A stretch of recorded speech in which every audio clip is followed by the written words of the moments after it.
Hello दोस्तों, कैसे हैं आप सभी। आज के हम इस वीडियो में बात करेंगे, मेरा पहला भाग होगा। इस वीडियो में हम बात करेंगे हिंदी हिंदी के बारे में। हिंदी में आधा टॉपिक आज का हो जाएगा। चलिए शुरू करते हैं और देख लेते हैं कौन कौन सा टॉपिक आज होगा। हिंदी वर्णमाला होगा पहला, उसके बाद होगा वाच्य होगा, उसके बाद वाक्य होगा। आप लोगों को एक एक टॉपिक बहुत आसानी से समझ में आ जाएगा। उसके बाद समास होगा, देख लीजिएगा। इसका प्रत्येक का आप लोग को स्क्रीनशॉट दे देंगे, आप लोग ले लीजिएगा स्क्रीनशॉट, अपना नोट्स तैयार कर लीजिए। उसके बाद रचनाएं, आज हम इतना टॉपिक कवर करेंगे और रचनाएं में वही है जो बार बार पूछा गया है, सभी इम्पोर्टेंट है, इसके अलावा आता भी नहीं है। चलिए अपना शुरू करते हैं आज का वीडियो, जल्दी से जल्दी ख़त्म कर देते हैं। हिंदी वर्णमाला, आप लोग स्क्रीनशॉट ले लीजिए। हिंदी वर्णमाला, वर्णों के व्यवस्थित समूह को वर्णमाला कहते हैं। डिफिनेशन से ही क्वेश्चन आ जाता है। हिंदी वर्णमाला में कुल 52 वर्ण होते हैं। भाषा की सबसे छोटी इकाई लिखित रूप में वर्ण है। उच्चारण के आधार पर भाषा की सबसे छोटी इकाई ध्वनि है। वर्णमाला को 2 भागों में बांटा गया है, स्वर और व्यंजन। स्वर 11 हैं और व्यंजन 33 हैं। स्वर के 3 प्रकार होते हैं, हर्ष स्वर, दीर्घ स्वर, प्लुत स्वर। व्यंजन के 3 प्रकार होते हैं, स्पर्श व्यंजन, अंतस्थ व्यंजन, ऊष्म व्यंजन। स्वर वर्ण की बात करें, जिस वर्ण के उच्चारण में किसी अन्य वर्ण की सहायता न लेनी पड़े उसे स्वर वर्ण कहते हैं। किसी अन्य वर्ण की सहायता नहीं लेनी पड़ती, जिसमें अ आ इ ई उ ऊ ऋषि ए ऐ ओ औ इसके एग्जाम्पल हैं। हर्ष स्वर, जिन स्वरों के उच्चारण में बहुत कम समय लगता है उन्हें हर्ष स्वर कहते हैं। ये 4 हैं, अ ई उ ऋषि। दीर्घ स्वर, जिन स्वरों के उच्चारण में हर्ष स्वर से दोगुना समय लगता है उन्हें दीर्घ स्वर कहते हैं। ये 7 हैं, आ ई उ ए ऐ ओ औ। प्लुत स्वर, जिन स्वरों के उच्चारण में हर्ष स्वर से 3 गुना समय लगता है उन्हें प्लुत स्वर कहते हैं। प्लुत स्वर पहचानने के लिए हिंदी का 3 लिखा मिलेगा, यह ट्रिक है। जैसे ओम, रोम, भैया आदि, सभी याद हो गया होगा। हर्ष स्वर में बहुत कम समय लगता है, दीर्घ स्वर में दोगुना समय लगता है, प्लुत स्वर में तिगुना समय लगता है। इसमें सभी छोटे वाले हैं, अ ई उ ऋषि इसमें बड़े वाले हैं। इसमें हिंदी का 3 लिखा मिलेगा, ट्रिक याद हो गया होगा। चलिए शुरू, व्यंजन वर्ण पढ़ लेते हैं। व्यंजन वर्ण की बात करें, जिन वर्णों का उच्चारण स्वरों की सहायता से किया जाए उन्हें व्यंजन वर्ण कहते हैं। मूल व्यंजन 33 हैं। व्यंजन के भेद की बात करें, 3 हैं, स्पर्श व्यंजन, अंतस्थ व्यंजन, ऊष्म व्यंजन। आप लोग स्क्रीनशॉट लेते जाइएगा जैसे आप लोगों को अच्छा लगे। स्पर्श व्यंजन की बात करें, जिन व्यंजनों का उच्चारण करते समय हवा, कंठ, ताल, मूर्धा, दांत या ओठों को स्पर्श करके मुख से बाहर आती है उन्हें स्पर्श व्यंजन कहते हैं। स्पर्श मतलब टच करके बाहर आएगा। स्पर्श व्यंजन 25 होते हैं, क से म तक। स्पर्श व्यंजनों को 5 भागों में बांटा गया है, क वर्ग, च वर्ग, ट वर्ग, त वर्ग, प वर्ग। आप लोग याद कर लेंगे। क वर्ग इसका स्थान कंठ है, च वर्ग इसका स्थान तालु है, ट वर्ग इसका स्थान मूर्धा है, त वर्ग इसका स्थान दांत है, प वर्ग इसका स्थान ओठ है। याद हो गया होगा।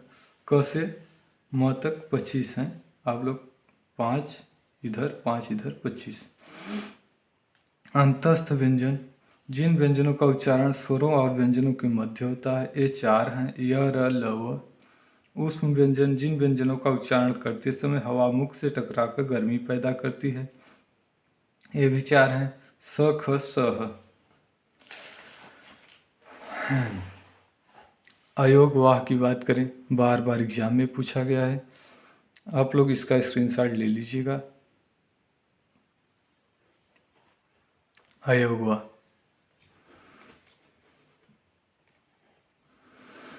स्क्रीनशॉट ले लीजिए, आप लोगों के लिए अच्छा रहेगा।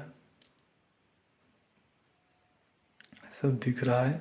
अयोगवा, किसी स्वर के योग से जो सार्थक शब्द बनते हैं वे अयोगवा होते हैं। किसी स्वर के योग से जो सार्थक शब्द बनते हैं वे अयोगवा होते हैं। जैसे अंगार, प्रातः, अंधेरा, इनमें ये बिंदु हैं, यही अयोगवा का चिन्ह है। ये दो होते हैं। जैसे अंग, अह, ये दो होते हैं, आप लोग याद कर लीजिएगा। अयोगवा के भेद की बात करें, अनुस्वार, विसर्ग, अनुनासिक तीन हैं। उच्चारण नाक से होता है। अनुस्वार का चिन्ह बिंदु होता है, ऊपर बिंदु हो रहेगा, जैसे हंस, कंस आदि। विसर्ग चिन्ह दो कामा होता है, जैसे प्रातः, नमः। अनुनासिक, अनुनासिक का उच्चारण नाक, मुंह दोनों से होता है। चिन्ह है चंद्र बिंदु, आंख, गांव। बहुत ईजी है, आप लोग पढ़ लीजिए। संयुक्त व्यंजन, संयुक्त व्यंजन भी बार बार पूछता है। संयुक्त व्यंजन कौन कौन से हैं ये देख लीजिए।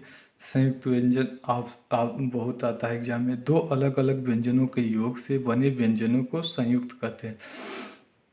ये इनका सभी परिभाषा है जो वो नाम से ही है, आप लोग याद कर लीजिए। हिंदी वर्णमाला में कुल 4 संयुक्त व्यंजन हैं।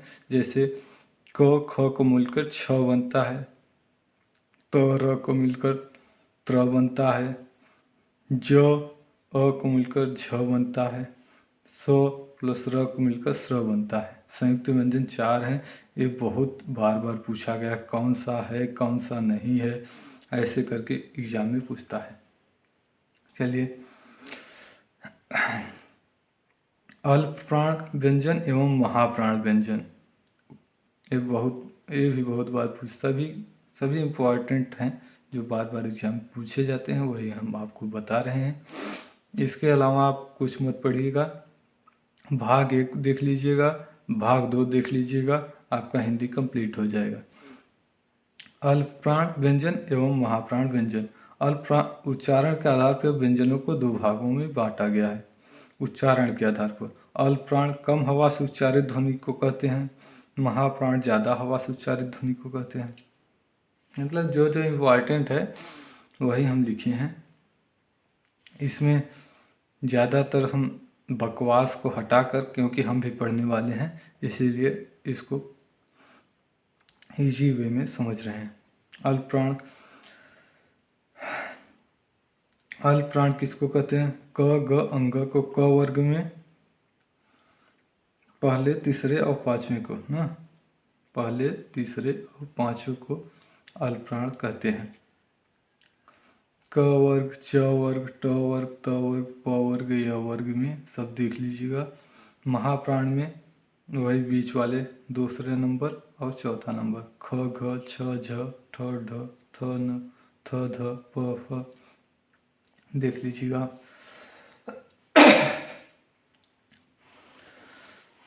उसके बाद स्क्रीनशॉट आप लोग ले लीजिएगा, काफ़ी आप लोग को आसानी होगा समझने में।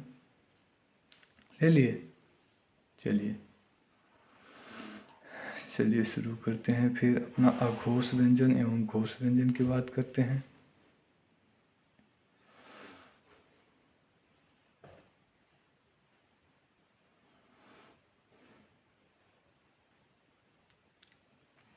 अघोष व्यंजन एवं घोष व्यंजन, कंपन के आधार पर व्यंजनों को 2 भागों में बांटा गया है। सभी आप लोग कंपन के आधार पर, उच्चारण के आधार पर ऐसे करके समझ लेंगे। अघोष, इनके उच्चारण में नाद की जगह श्वास का उपयोग होता है। घोष उच्चारण केवल नाद का उपयोग होता है। सरल डिफिनेशन आप लोगों के लिए। अघोष की संख्या 13 है, घोष की संख्या 31 है। संख्या पूछ सकता है। इसमें क वर्ग में क ख पहले 2 आ जाएंगे, च वर्ग में पहले 2, ट वर्ग में पहले 2, त वर्ग में पहले 2, प वर्ग में पहले 2, य वर्ग में स ख स। घोष की बात करें तो लास्ट वाले 3 ग घ अंग, ज झ इय, ढ ढ आड़, द ध न, ब भ म, य र ल व स। स्वर वर्ण की बात करें, आप लोगों को सही सही दिख रहा है ना? चलिए स्क्रीनशॉट ले लीजिए एक बार आप सभी, बहुत अच्छे समझ में आ जाएगा। रचना के आधार पर शब्द 3 प्रकार के होते हैं। पहले अभी स्वर वर्ण बात करें। स्वर वर्ण की बात करें, जीभ के प्रयोग के आधार पे, मुख द्वार खुलने के आधार पे, स्वर वर्ण की बात कर ले रहे हैं थोड़ा सा। जीभ के प्रयोग के आधार पे, जिसके उच्चारण में जीभ के आगे का हिस्सा उठता है उन्हें अग्रस्वर कहते हैं। जीभ के प्रयोग के आधार पे स्वर वर्ण आप लोग सभी याद हो जाएगा। जीभ के आधार पे अग्रस्वर, मध्य स्वर, पश्च स्वर ना। जीभ के आगे का हिस्सा उठता है, जिनके उच्चारण में जीभ के आगे का हिस्सा उठता है ये चार हैं, ई ए। मध्य स्वर, बीच का हिस्सा उठता है, जिनके उच्चारण में बीच का हिस्सा उठता है ये केवल एक है संख्या में, अ से, अनार वाला। पश्च स्वर, पीछे का हिस्सा उठता है, जिनके उच्चारण में पीछे का हिस्सा उठता है ये जीभ के पीछे का हिस्सा उठता है, ये पाँच है, आ उ ओ औ। मुख द्वार खुलने के आधार पर स्वर वर्ण चार प्रकार के हैं। मुख द्वार खुलने के आधार पर स्वर वर्ण चार प्रकार के हैं। विवृत, अर्धविवृत, संवृत, अर्धसंवृत। विवृत, अर्धविवृत, संवृत, अर्धसंवृत। मुख सबसे अधिक खुला होता है विवृत में। अर्धविवृत में विवृत की तुलना में कम खुला रहता है। पहले विवृत की बात करें, मुख सबसे अधिक खुला होता है, ये एक है, आ। अर्धविवृत कम खुला होता है, ये चार हैं, अ, ए, औ। संवृत मुख कम खुला रहता है, ये चार हैं, ई उ ऊ। समृद्ध के तुलना में ज़्यादा खुला रहता है, और अर्धसमृद्ध का ये दो हैं, ए ओ। रचना के आधार पर शब्द तीन प्रकार के होते हैं, आप लोग देखिएगा। रचना के आधार पर शब्द तीन प्रकार के होते हैं। रूढ़ शब्द, जिन शब्द विशेष अर्थ प्रकट करते हों और खंडों का अर्थ न निकले, जैसे मुख, इसमें जो हम संधि विच्छेद करेंगे तो इसमें दोनों का अर्थ नहीं निकलता है। रूढ़ शब्द, जिन शब्द विशेष अर्थ प्रकट करते हों और जो शब्द विशेष अर्थ प्रकट करते हों और वो खंड होने पे कोई अर्थ न देते हों उन्हें रूढ़ शब्द कहते हैं। जैसे मुख, पास, मुख धन खा, मुँह धन खा, पास का पा धन सा, कोई इसका अर्थ नहीं निकलता। यौगिक शब्द, जो शब्दों के योग से बनते हैं, जिनके खंड सार्थक अर्थ प्रकट, इनके अर्थ नहीं प्रकट करते खंड, इनके अर्थ प्रकट करते हैं। जैसे परिश्रम, परिधन श्रम, श्रमशील, श्रमधनशील, दोनों का अर्थ है। योग रूढ़ शब्द ऐसे शब्द जो यौगिक है परंतु सामान्य अर्थ को प्रकट करते हैं, किसी विशेष अर्थ को प्रकट करते हैं। ट्रिक, सभी बहुब्रीहि समास वाले इसमें योग रूढ़ शब्द में आ जाएंगे। लंबोदर, गजानन, बारहसिंघा, नीलकंठ। स्क्रीनशॉट लीजिए, आगे बढ़ें जल्दी से।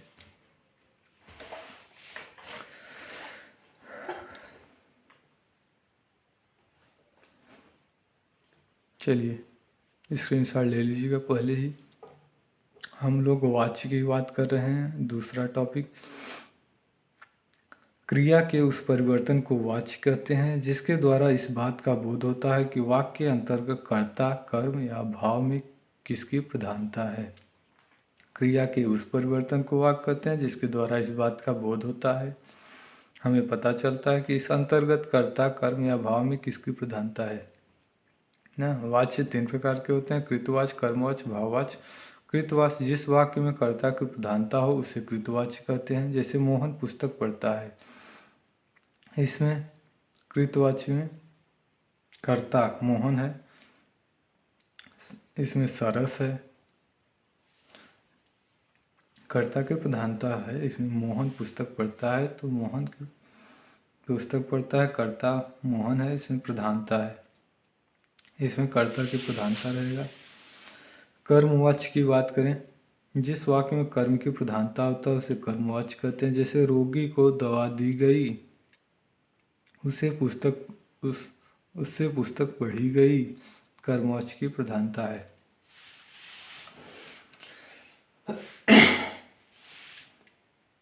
भाववाच्य, जिस वाक्य में भाव की प्रधानता हो उसे भाववाच्य कहते हैं।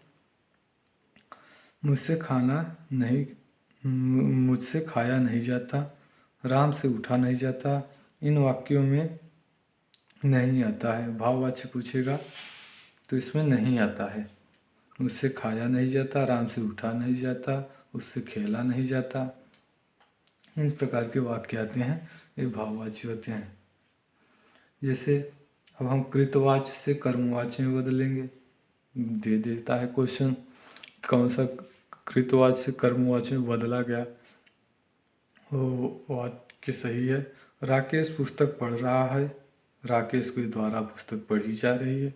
राहुल मैच खेलने दिल्ली जाएगा, राहुल के द्वारा मैच खेलने दिल्ली जाया जाएगा। ठीक, इसमें कर्मवाच्य में द्वारा आ जाता है। ठीक है, बदलने पे। हाँ,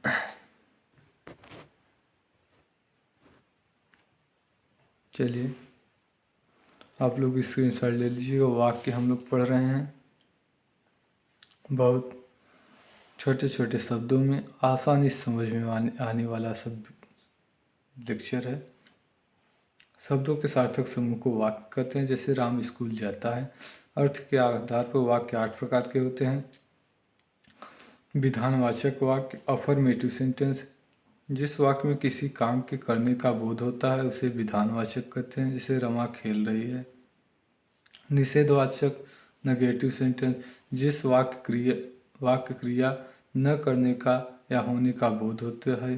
जैसे रमा आज खेलने नहीं जाएगी, इसमें नहीं आएगा। प्रश्नवाचक वाक्य, इंट्रोगेटिव सेंटेंस, जिस वाक्य में प्रश्न का बोध होता है उसे प्रश्नवाचक कहते हैं। जैसे तुम कहाँ रहते हो, इसमें प्रश्नवाचक चिन्ह आ जाता है तो आप लोग जान जाएंगे। संदेहवाचक, स्केप्टिकल सेंटेंस, जिस वाक्य में संदेह की भावना हो उसे संदेशवाचक कहते हैं। जैसे शायद आज बरसात होगी, शायद का आ गया, संदेह प्रकट हो रहा है तो आप लोग सेंटेंस देख के बता देंगे। संकेतवाचक, इंडिकेटिव, जिस वाक्य में एक क्रिया का दूसरे क्रिया पर संदेह हो। जैसे यदि वर्षा हुई तो कपड़े भीग जाएंगे, संकेतवाचक में आ जाता है। एक क्रिया का दूसरे क्रिया पे संदेह हो।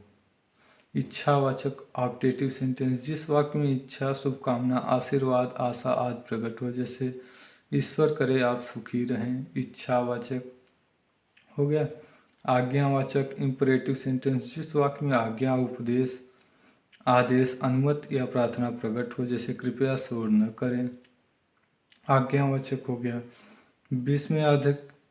विस्मयादिवाचक वाक्य, एक्सक्लेमेटरी सेंटेंस, जिस वाक्य में विस्मय, हर्ष, क्रोध, घृणा आदि के भाव प्रकट हो।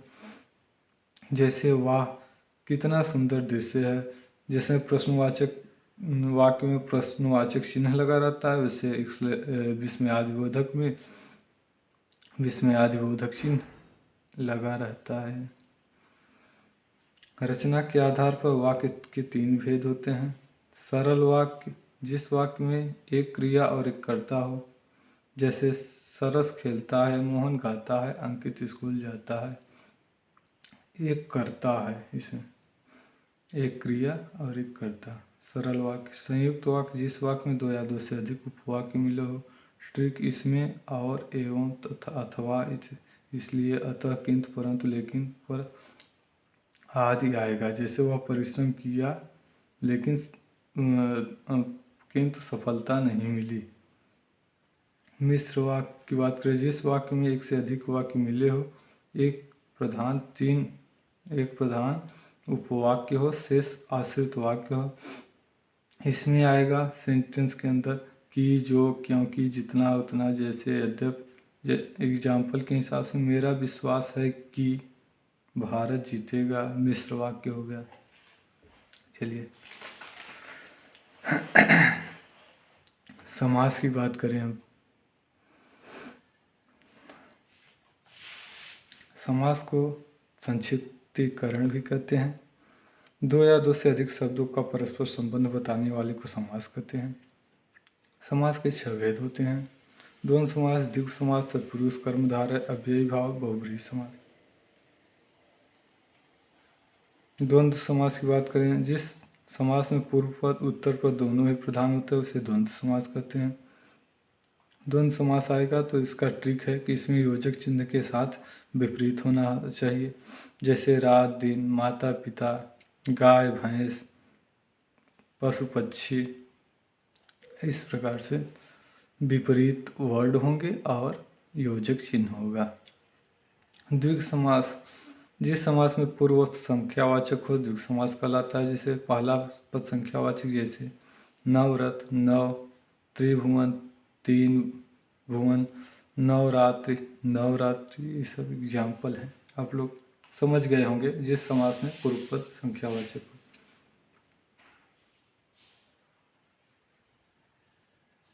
कर्मधारय समास, जिस समास में पूर्व पद विशेषण और उत्तर पद विशेष्य हो कर्मधारय समास कहलाता है। ट्रिक, विशेषता बताने वाले, जैसे काली मिर्च, नीलकमल, पीताम्बर, कर्मधारय समास। अव्ययी भाव समास, जिस समास में पूर्व पद अव्यय हो अव्ययी भाव समास कहलाता है। ट्रिक है, प्रत्येक उपसर्ग वाला शब्द, जैसे आजीवन, आ गया, प्रतिदिन, प्रति आ गया, यथा समय, यथा आ गया, रात, रात रात, दिन दिन, ये भी होते हैं अव्ययी भाव समास में। तत्पुरुष समास, जिस समास में पूर्व पद गौण तथा उत्तर पद प्रधान हो।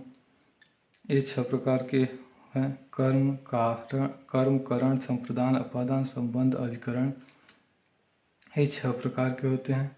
अधिकरण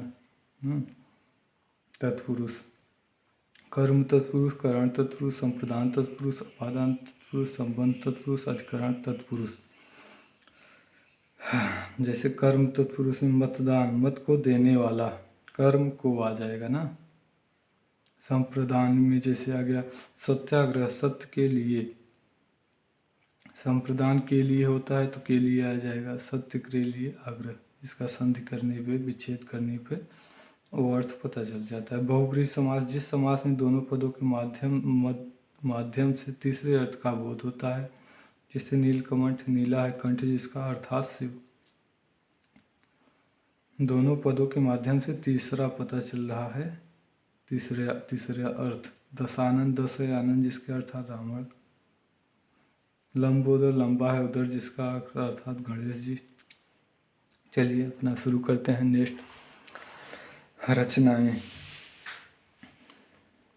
रचनाएं आप लोग एक बार ले लीजिएगा स्क्रीनशॉट। सभी इम्पोर्टेंट रचनाएं हैं, आप लोग स्क्रीनशॉट ले लीजिए, तब से हम शुरू करते हैं। जयशंकर प्रसाद की रचनाएं की बात करें, तितली और कंकाल, स्कंदगुप्त, अजातशत्रु, चित्राधार। इम्पोर्टेंट है, सभी पूछे जाते हैं। इनका उपनाम आधुनिक कविता के सुमेर, छायावाद के जनक, उपनाम भी बहुत पूछे जाते हैं। इनकी और रचनाएं चंद्रगुप्त, कामायनी, महाकाव्य, इरावती, आंसू झरना, ये सभी इम्पोर्टेंट है। जयशंकर प्रसाद, इसीलिए तो पहले नंबर पर रखा गया है इनको। रामधारी सिंह दिनकर की बात करें, इनकी रचनाएं उर्वशी, हुंकार, रेणुका, कुरुक्षेत्र, परशुराम के प्रतिज्ञा, रेती के फूल, रश्मि रची। इनका उपनाम है द्वितीय राष्ट्रकवि। रामधारी सिंह दिनकर को द्वितीय राष्ट्रकवि के नाम से भी जाना जाता है। जयशंकर प्रसाद को आधुनिक कविता के सुमेर, छायावाद के जनक। आप लोग याद कर लेंगे, बहुत आसान। सुमित्रा नंदन पंत, कला और बूढ़ा चांद, चिदम्बरा, युगान, स्वर्ण धूल। इनका उपनाम है प्रकृति का सुकुमार, इनको कहा जाता है, सुमित्रा नंदन पंत को। इनके प्रमुख रचनाएं एक बार पूछे जो जाते हैं, वही मैंने लिखा है, आप लोग याद कर लीजिएगा। रामचंद्र शुक्ल की बात करें, रस मीमांसा, जयसी ग्रंथावली, त्रिवेणी, चिंतामणि।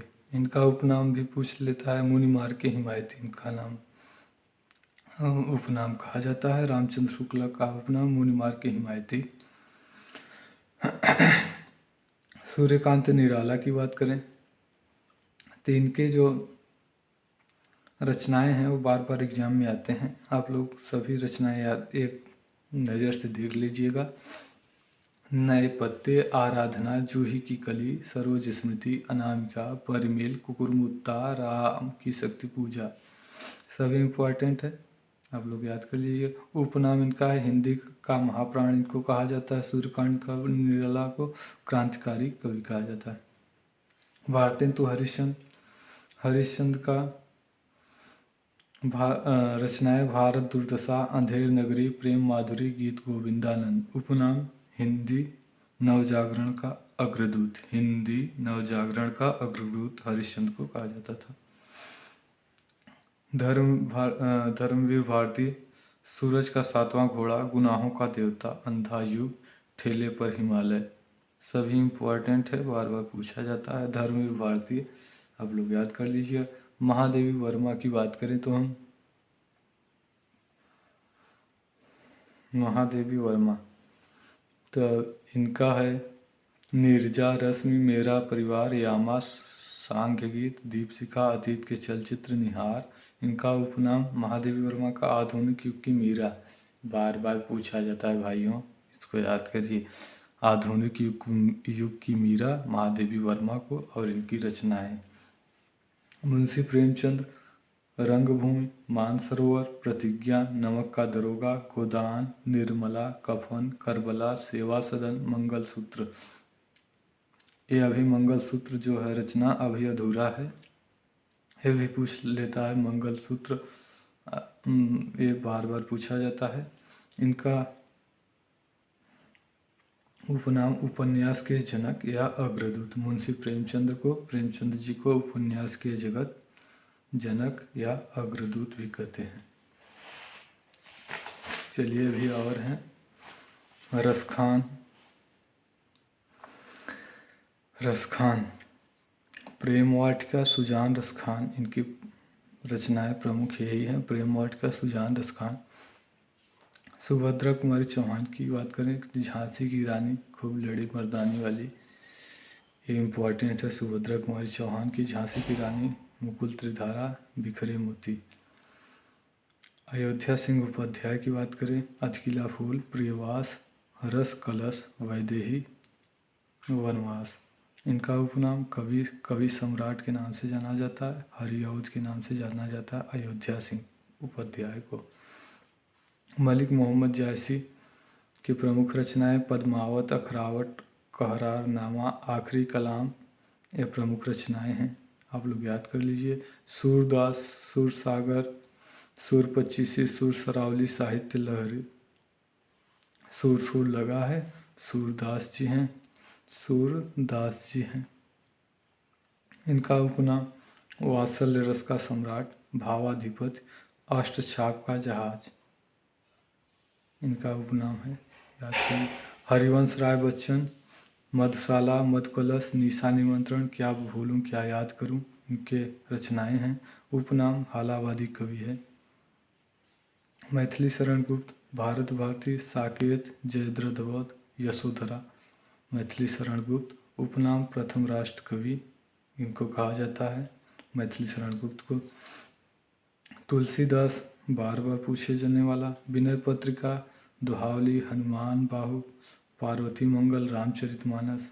उपनाम, इनका उपनाम है, इनका उपनाम कवि शिरोमणि, लोकनायक, मानस हंस, जातीय कवि। कालिदास की बात करें तो मालविकाग्नि मित्रम, मेघदूत, अभिज्ञान शाकुंतलम, इनका प्रमुख रचना है। और रघुवंशम, कुमार संभवम, ये भी प्रमुख रचनाएं हैं, आप लोग याद कर लीजिए, स्क्रीनशॉट ले लिए, ठीक है, स्क्रीनशॉट ले लीजिएगा। एक ये हो गया, एक ये हो गया, स्क्रीनशॉट ले लीजिए इन सभी का, आप लोग अपने हिसाब से एडजस्ट कर लीजिएगा। ये स्क्रीनशॉट ले लीजिएगा समास का, एक ही पेज में समास को हम ख़त्म कर दिए हैं। फिर एक पेज में हम वाक्य को ख़त्म कर दिए हैं। यहाँ पे देखिए, स्क्रीनशॉट लेते जाइए आप लोग। वाक्य ले चुके, वाच्य का ले लीजिए। एक ही पेज में वाच्य को हम ख़त्म कर दिए। इसके बाद अपना आ जाता है वर्णमाला का। इसका स्क्रीनशॉट लीजिए, इम्पोर्टेंट हैं सभी।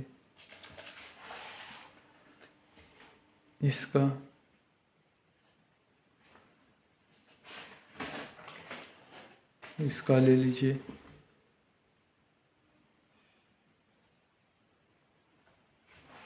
हिंदी वर्णमाला का ले लीजिए। चलिए ख़त्म करते हैं। जय हिंद, जय हिंद, जय भारत।